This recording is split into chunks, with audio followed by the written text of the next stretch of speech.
Global business expert में आपको स्वागत करता हूं। आज हम बात करेंगे आर्मेनिया के बारे में। तो आर्मेनिया के ऊपर हमने काफ़ी सारे वीडियो पहले बना चुके हैं। आर्मेनिया में कैसे एक्सपोर्ट करोगे, आर्मेनिया में कैसे बिजनेस करोगे, आर्मेनिया में कैसे कंपनी फॉर्मेशन करोगे, काफ़ी डिटेल्स में आर्मेनिया के ऊपर वीडियो बन चुकी है।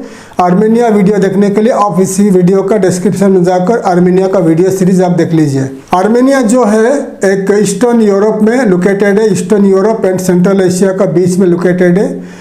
और ये आर्मेनिया एक यूरेशियन इकोनॉमी में शामिल है, यूरोपियन यूनियन में नहीं है। यूरेशियन मतलब हो गया रशिया के साथ साथ रशिया, बेलारूस एंड जितने सारे सेंट्रल एशियन कंट्री के जितने सारे कंट्री है वो मिलकर एक यूनियन बनाया है, उसको कहा जाता है यूरेशियन मेंबरशिप, यूरेशियन मेंबर्स। जैसा कि यूरोपियन यूनियन है, वेस्टर्न यूरोप में पूरे कंट्री मिलकर बनाया है यूनियन, यूरोपियन यूनियन है। ऐसा eastern Europe and central Asian countries मिलकर बनाया है यूरेशियन यूनियन।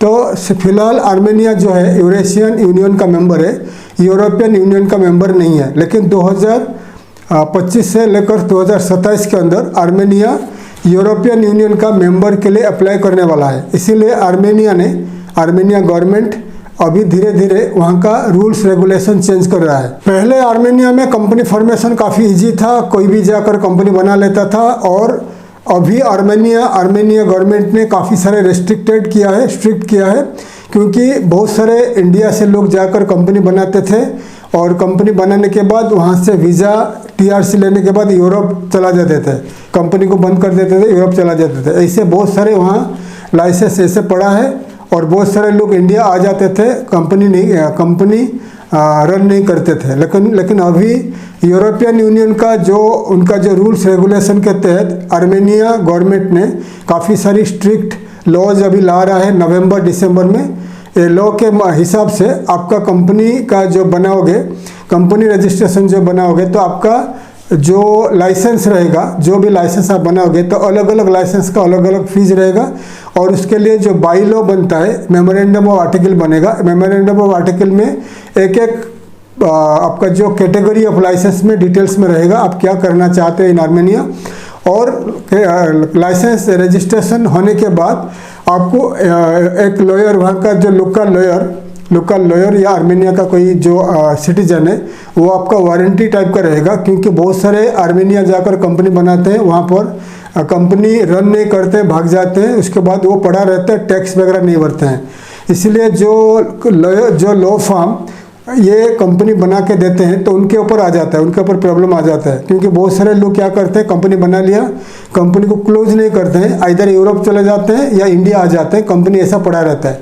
तो जो लॉ फर्म उनको मदद किया होगा, जो लॉ फर्म उनके लिए कंपनी बनाया है, तो उनके ऊपर गवर्नमेंट का प्रेशर आ जाता है, ये कंपनी रन है या चालू है, उसको बंद करवाओ या टैक्स भरो।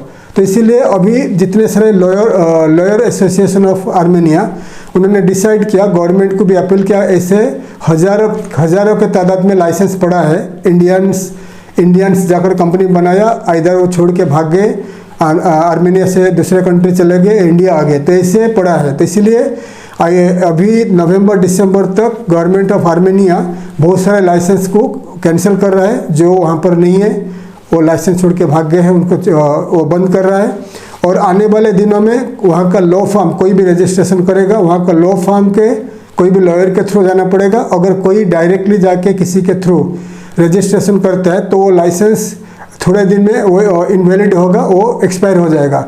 और लाइसेंस अगर आप बनाते हो तो लाइसेंस को आपको टैक्स देना पड़ेगा। आप बिजनेस करो या मत करो, आपको एक चार्टर्ड अकाउंटेंट हायर करके उसको हर महीना लॉस प्रॉफिट दिखाना पड़ेगा गवर्नमेंट को। अगर प्रॉफिट है तो टैक्स भरो, प्रॉफिट नहीं है तो टैक्स मत भरो।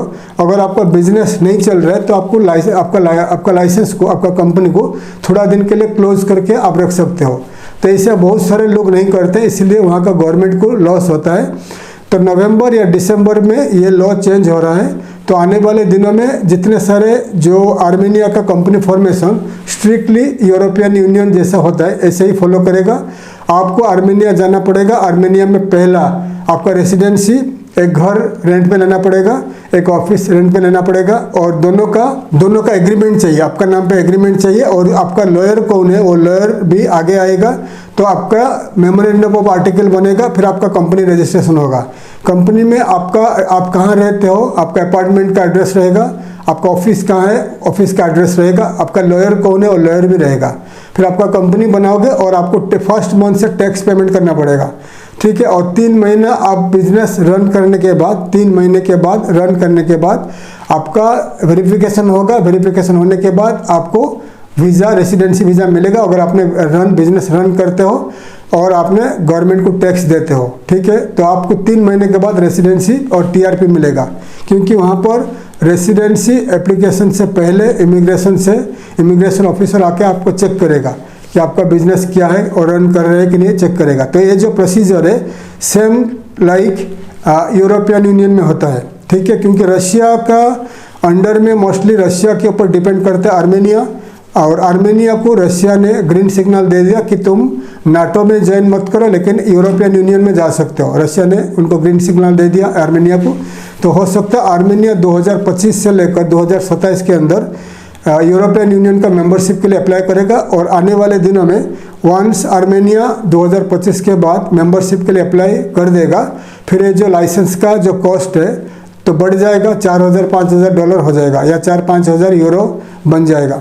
और आर्मेनिया आने वाले दिनों में 2025 के बाद वहाँ पर डॉलर कम यूज होगा, यूरो ज़्यादा यूज होगा, ठीक है। और अभी हमारा कंपनी जो आपका जो पहले कम में करता था, अभी हमारा जो रेट बढ़ गया है $2,500 अभी खर्चा टोटल आएगा, $2,500 प्लस आपका वीज़ा का अलग कॉस्ट रहेगा। क्योंकि अभी स्ट्रिक्टली इंडियंस को वीज़ा नहीं दे रहा है, ई वीज़ा नहीं दे रहा है, क्योंकि इंडियंस जाकर वहाँ बहुत प्रॉब्लम क्रिएट करते हैं, वहाँ का जो बिजनेस करते हैं अब्यूज़ करते हैं, तो इंडियन को स्ट्रिक्ट कर दिया है।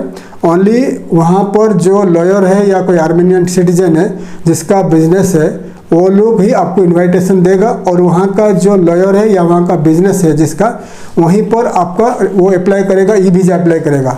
अगर आप इंडिया में हो और आपका बिजनेस अच्छा है, आपका बैंक ट्रांजैक्शन अच्छा है और आप आईटी भरते हो, फिर आप आर्मेनियन एम्बेसी न्यू दिल्ली में जाकर आपका आर्मेनिया का वीज़ा अप्लाई कर सकते हो, ई वीज़ा या आर्मेनिया का वीज़ा अप्लाई कर सकते हो। अगर आप फर्स्ट टाइम जा रहे हो आर्मेनिया तो आपको वीज़ा का कॉस्ट अभी ज़्यादा लगेगा। वहाँ का आर्मेनिया का बिजनेस हाउस या आर्मेनिया का लॉयर फर्म आपको इनविटेशन दे के वो लोग आपके लिए वीज़ा अप्लाई करेगा, फिर आप आर्मेनिया जा पाओगे।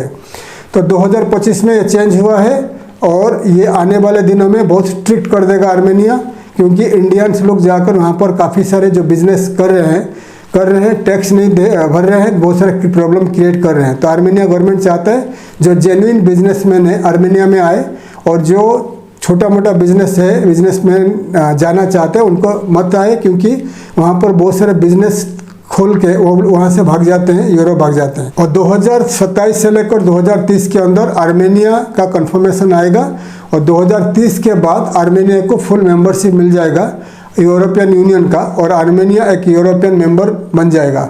तो आर्मेनिया, जॉर्जिया, मोल्डोवा, यूक्रेन, ये जो 4 कंट्री है, ये 4 कंट्री यूरोपियन यूनियन में शामिल हो जाएगा 2030 तक, ऐसा बताया जाता है। तो अभी जो आप आर्मेनिया में जाना चाहते हो, आर्मेनिया में कंपनी खोलना चाहते हो, तो आपके पास नवंबर-दिसंबर से पहले आप जाइए।